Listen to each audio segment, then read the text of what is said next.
adianta ficar de cara fechada. Dá uma sentada que passa. Dá uma sentada que passa. Dá uma sentada que passa. So hello and welcome back, YouTube. It's your guy, my missus, it's your boy, my missus, Bushtucker, and I'm here with some information about the new patch that's just been released. So it's Crossout 0.9.110, new patch, and there's some big changes in this update, guys. So this is what I'm here for. Just thought I'd bring it to you. It's straight out, it's just been done. I've updated. I've yet to have a go at it myself, but some effects don't come into force until the 27th. But we'll get a little bit more into that as we get going. This gameplay in the background, just some gameplay I recorded earlier, just to put some stuff in the background, basically. So what's new? Okay, so a lot of this is going to be, some of it read back off their site, because there is a lot of changes and a lot of things I want to try and get correct.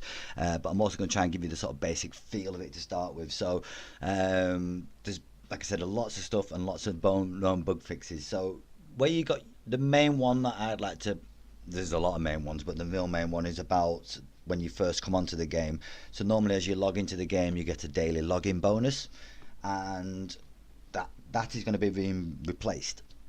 Okay, so this actually gets replaced on the 27th of this month, the 27th of August. So it gets replaced as the new season starts. So a lot of things come into play when, like, it would be a start of a new season.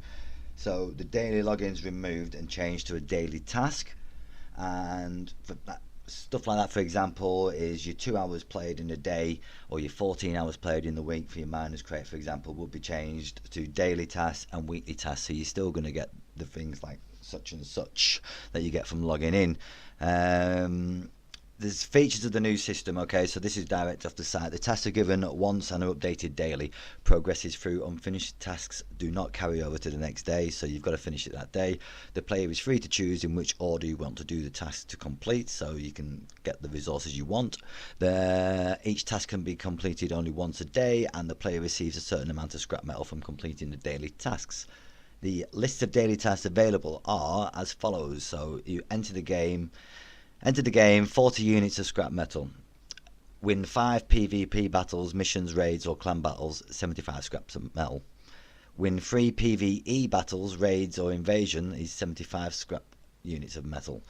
Win 5 battles in any mode with a weapon, and all of that, with a weapon of the given type is 75 units of scrap metal. So that's like win a raid with shotguns or cannons.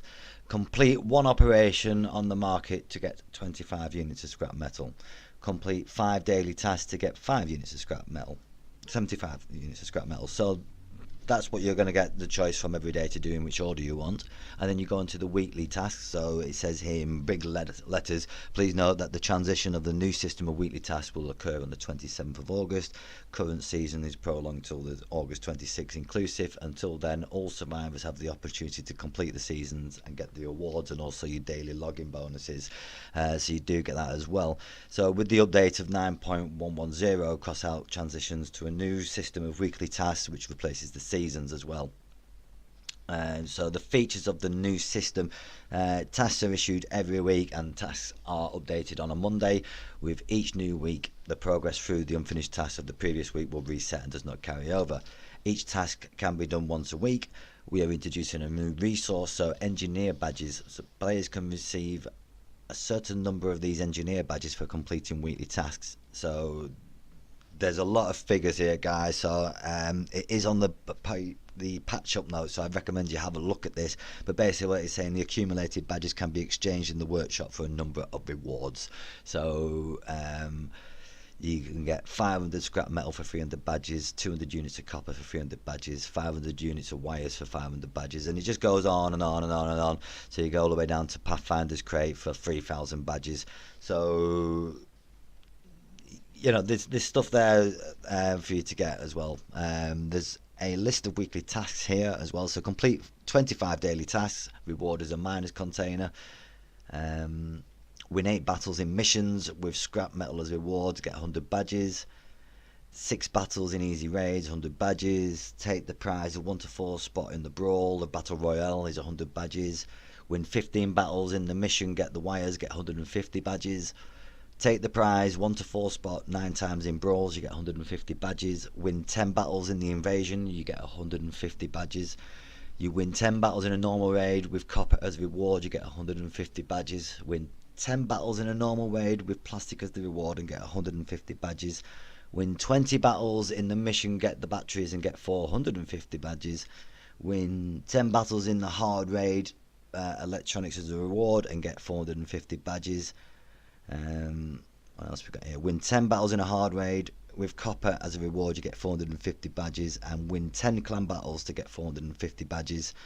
This task is available provided you've got to be in a clan and has a 6000 PS score, so that's more for the clan players. That so what else have we got here? Resources. So weekly, and when you used to do like get the wires or scrap metal or get the cannon or whatever, your resources, you had X amount, 2,800 per week to get, and they've changed this. So they've done it to a daily limit. So now every survivor can follow the earning of every amount in every battle. So per day you are allowed to earn 500 units of scrap metal, 400 units of wires, 200 units of batteries, and that's just from your general farming sort of thing. This limit states that it does not include the resources from salvaged parts and the ones that are earned in the daily tasks, so purchase on the market or exchange for engineer badges in the workshop. So it's purely what you get from completing a game. Right, so I hope that sort of gathers a little bit of some of the major changes within there. So we've covered over how the daily logins change, weekly bonuses, you got daily tasks, weekly tasks, and a new resource as well that you're able to change for things, and the daily limits as well that's come forward. So there is also a massive new change to the traction in this game with the wheel grip rework. Okay, so there's a specialist developer blog on this, okay, but every wheel sort of does react differently now on different surfaces. Some did before, you would have noticed that you had slid a little bit more on sand, and other wheels did better here and there. So now this is direct off the site, but it says now all wheels from a single rarity tier move equally great on hard surfaces, equally well on dense surfaces, and get equally stuck in loose surfaces. Grip with loose surfaces for wheels of a basic and common rarities has been improved. Grip on hard and dense surfaces remain the same. Grip with all surfaces for rare wheels has been slightly improved with the respect of the wheel's common rarity. Grip with all surfaces for epic rarity wheels has been slightly improved with respect of their rare wheels. And as part of the change of the centre of mass for cabins is adjusted to reduce the likelihood of flipping of armoured cars. So, like I said, there's a lot more information on the developer's blog. So if you are a wheeled player and you're concerned about how that's going to affect you, go and have a look at the blog. I'm sure there'll be all the information there you need, and that's directly on their website, which is www.crossout.net, and you'll find all the information there. So as per usual with every patch, what they like to do is they bring out a new vehicle pack. So this is no change here again for this new patch. They have brought out a new vehicle called Insomnia. A unique armoured car Spirit, where it comes with 3 M4 Vector machine guns. You get a rare hardcore engine, you get the Wyvern cabin, a couple of portraits, special flame, half light, tin of paint. Your parts get to 55 and you get 650 in-game coins. Doesn't say how much it is at the moment, I can't see, so something of that sort of amount is going to be about 10 to 15 euros most probably with the 650 coins. So it's a more to tempt the newer players starting the game, which is a good way to get into it if you want to buy some stuff. I've put quite a bit of money into this game myself, and it came to me as a free to play game, and I don't mind supporting a free to play game to continually help with patches and updates and improvements like this. So it does show that the money that you spend on this game does come back into the game, and they do sort of listen to you a little bit. So that's about the new vehicle pack. There's some other massive changes as well. It's just full of changes, this patch, isn't it, guys? So we've got new game modes. Well, not new game modes, but the game modes have been revamped slightly. So the Raid's Steel Cradle has improved, changed Raider spawn spots. Frontier Defense has changed the mechanics of calculating acquired parts for the destruction of raiders. The parts are now divided between all the players who particularly participated in the destruction of the raider in accordance with the damage they dealt. And when the radar is destroyed by a defense turret, all parts divided equally amongst the recipients of the raid. Missions, they've added a new raider blueprints from 6,000 to 10,000 power score. So basically there's a couple of clans that's helped these blueprints. Clan battles, players are no longer excluded from the battle from inactivity, so if you like AFK or you crashed or something, you don't get kicked anymore. Some parts, there's a few buffs and changes on parts. There's some new parts, structural parts. There's new parts called the pipe tooth, and these two parts are issued when you reach level 3 in the fire starters faction. One part is issued when you reach level 8 in the fire starters, and one part is issued when you reach level 12. So there's looks like you can get these new pipe tooth structures. There's some buffs and changes to weapons as well whilst we're here. So the Fortune Mine Layer, projectiles no longer explode upon contact with your teammates.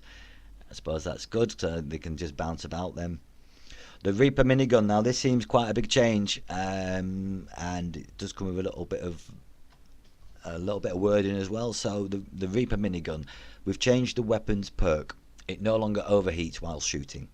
Damage is increased by 9%. Barrel spooling time is increased by half a second. Barrel stopping time is reduced by 1 second. So the developer comment on this is, we decided to remove the old perk because it did not add to the unique situations and gameplay moments. Due to the ability randomness, the player as a rule could not use it effectively. The new perk will now allow the minigun to deal constant damage and effectively control the terrain. So prepared to see a lot more miniguns coming back into the situation. Is, you know, it's if I can do it and fund it, I will certainly get involved and get it done, and we'll do a video on it. So another change, the weapons booster, the Tormentor, it no longer heats melee weapons and no longer increases damage dealt to them. The developer comment, since the module was activated during contact with the enemy, the major of the damage that was done to the weapon was the explosion of energy modules. We are sure that heating from the Tormentor's perk aggravated such situations and limited the possibility of using melee crafts and conflicted with the task of the module. So yeah, they've changed that basically. We've also got, this is a nice one, Lancelot explosives. Woo! So the bonus damage from the unique perk for every 300 meter traverse is reduced by 5%, but it still doesn't mean they're not going to be as deadly when they've got like 8 of them on the front. The developer comment on this is, the Lancelot's perk gave excessive bonuses on which made one-time damage in a collision unjustifiably high. Yeah, it was, but it's still going to be unjustifiably high. The flamethrower Draco, the flamethrower durability is increased by 10% from 283 durability to 310 units. The Draco, the comment from the developer is, the Draco is quite an effective weapon, but still slightly loses when it compares with other legendary guns. There's been a few overhauls and changes on the market. Now the purchase of any goods on the market is carried out without delay for verification, so that's quite good. It just goes boom boom and you get the money. There's a few changes here on the interface, so if I do go a bit fast through this, don't forget guys, you can always check back this in your own patch notes, but the descriptions of all movement parts except hovers now have information about their effect on the power of the armoured car. Improved in-game chat, so there's a few options here. The chat settings in the menu now have a font size option. Chat settings in the menu now has the window unlock option, so after unlocking, the chat window can be moved around the screen and its size can be resized by dragging the bottom right corner of the window, so that's pretty cool. If you hide the chat window, for example by pressing the escape key or entering a battle, an unsent message in the input window is saved now, and they've added a reset window settings option as well, so no matter what you do to it, you can always get it back to original, which is quite nice. That's a nice little change. So they've improved some font scaling depending on the screen resolution, redesigned personal survivor file window, and added information tabs, battle log, you've received medals, patches. We've also added a quick access button to the portrait which allows you to add a player to your friends and invite them to your group or clan. So they've changed that little option about. They've added a like tab to the exhibition that saves all the blueprints you've liked. Oh, that's pretty cool. So if you like one and you want to come back to it, it saves it instead of trying to find it. They've improved the interface of daily tasks. The clan application window now displays the current level of the player who has posted the application. Improvement of the crosshairs for guns with slow moving projectiles except Mandrake. There's changed the icon for blueprints section. They've added notification for an already submitted clan application. The notification for the player appears if the player submits an application again before the previous one is reviewed. Improved the display of progress through the initial engineer reputation level tasks, and added an animation for new tasks in raids. So that's quite a lot of changes to the interfaces there, guys. So there's quite a lot of changes. We've got miscellaneous changes here at the moment. So this is just miscellaneous. So in build mode, you can now take a second cabin, even if there's one already placed on the armoured car. Right, let me just have a look at that. What? In build mode, the player can now take a second cabin, even if one is already placed on the armoured car. So you can only have one cabin, sure. Maybe you can have two. You can't have two cabins now, but maybe if you wanted to change the cabin or see what it looked like, you had to remove your other cabin. I don't understand why they've done this, unless you're allowing two cabins at once. I will have to investigate and come back to you on this one. During the movement, the handbrake now works only while holding on the corresponding key. Now with significant damage to the significant damage to the Torino cabin, its sound changes. Improvement to the Porcupine mine ladle model when there are no projectiles. Improved the projectile hit effects for the Spike and the Phoenix weapons. Modified cabin models for the Pilgrim and the Quantrum. Added animation of the Tormentor weapon booster for melee weapons. Changed the model of the structural part hatchet. Improved the Bigfoot wheel model.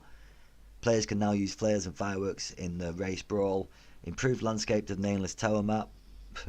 Well, we'll have a look at that, because it was just toxic, that map. It was all over the place. Improved landscape of the name. We've done that. Improved the scenery of the factory map. Improved the raindrop effects on the maps, Nameless Tower and Power Plant.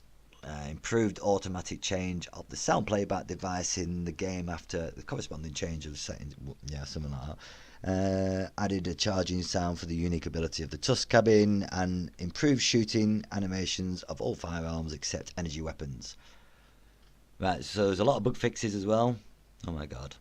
But we're on the last stretch, guys. So I appreciate if you're still here. We're trying to get this done as quick as we can for you. So bug fixes, here we go. Again, if they've gone too quick, guys, just either re-listen to it or just go and have a look at it on the website as well. When you upload it and start the game, it's there as the options. Big breath. Right, okay, so fix bugs. They've incorrect damage with display for the ST M23 Defender and the Tackler machine guns. Incorrect Goblin shotgun shooting, certain crosshair parameters. Fixed a bug where it was possible to move parts beyond the build zone in the build module. Fixed a bug with astronomical placing of the manhole cover part of the Quantum cabin. Fixed the animation of the retro launcher recoil. Wheels of the Fortune Mile can pass through the tracks of an enemy armoured car. The lack of projectile animations with the cannons and the Mammoth and the Tsunami. They fixed a bug where burning effect could be shown on the wheels. Traces of the aura laser hit could be appeared on various objects. Fixed a bug where armoured car and mechanical legs could not turn while travelling with cargo. Fixed a bug where drone sticks inside a craft so could lead various physics engine bugs. Fixed a mismatch of welding points in Lancelot spears and their version with the customization kit CK Viper. Replaced the fraction blueprint Pluto XV with the fraction with Dawn's Children. Fixed a bug with incorrect positioning of truck wheels in the raid hit and run. Fixed a bug where the impulse from a projectile explosion could be incorrectly applied to the armoured vehicles from the players. Some of these are fair hardcore, aren't they? Bug where a base capture could continue even if the enemy player managed to return to the base circle. Improved the number of texts and descriptions. Fixed a bug where after changing maps in the bedroom rotation, players could not get to the previous map. Fixed bugs on the raid data theft and Rook City. So that was position of the cargo and the raider route towards the tower. They fixed a bug on the Lost Coast map where it was possible to get through the gates without blowing them up. Fixed bugs on the texture display of incorrect collision environment objects and incorrect location of a number of maps. A few left here now, guys, so I'm fading Fix the bug with looping gunshot sounds between switching players in spectator mode. Fix the bug with constant collision sound of the Torero cabin when flipped. Bug with flame portraits and for the rating games. Incorrect display of information confirmation window for overwriting a blueprint. And the last one, fix the bug. Incorrect battle royale mode animation when on the world map. So there. So the best thing of this patch note reveals all the key in-game changes and does not include all the fixes. Changes that are aimed at the improvement of Crossout appear constantly and may not require their own patch. So there's other stuff that's got in there, so it just doesn't really warrant saying anything about apparently. So what do you think about that, guys? I'm certainly looking forward to it. I'm all downloaded. I'm going to have a game. I'm going to start doing a video. So hopefully you'll be able to see me do some stuff with the new. I need the miniguns now, don't I? I need the miniguns. I don't want to sell out. I've already just got my good stuff. Right, no worries, guys. So peace out. And remember, if you like this sort of stuff, leave some comments, leave a like, subscribe if you can. Peace.